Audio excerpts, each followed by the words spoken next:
नमस्कार मित्रांनो, स्वागत आहे तुमचं आपल्या PNM अकॅडमी या एज्युकेशनल चॅनलमध्ये। तर आज आपण बघणार आहे लाडकी बहीण योजनेचे नवीन मोठे 5 बदल काय आहेत। तर चला बघूया।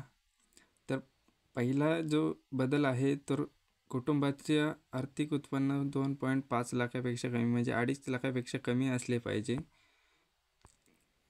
कुटुंबाचे वार्षिक उत्पन्न 2.5 लाखापेक्षा कमी असल्याचे कागदपत्र सादर करावे लागणार। म्हणजे उत्पन्नाच्या दाखल्यावर 2.5 लाखापेक्षा कमी उत्पन्न असेल त्याच महिलांना या योजनेचा लाभ मिळणार आहे। तर दुसरं बदल आहे तो निवृत्ती वेतन घेणाऱ्या किंवा 4 चाकी वाहनधारक अर्जदारांच्या कागदपत्रांची अतिरिक्त छाननी होणार। म्हणजे ज्या महिला रिटायर किंवा पेन्शन घेतात आणि ज्या महिलांच्या नावावर 4 चाकी वाहने आहेत त्या महिलांना ह्या योजनेचा लाभ घेता येणार नाही।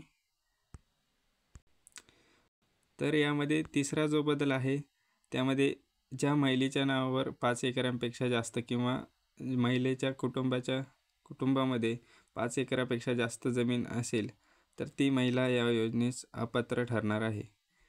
तर हा आहे तिसरा बदल।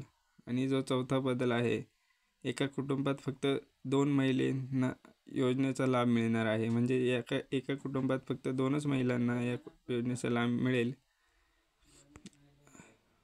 तर अशा प्रकारे हे मोठे बदल झालेले आहेत।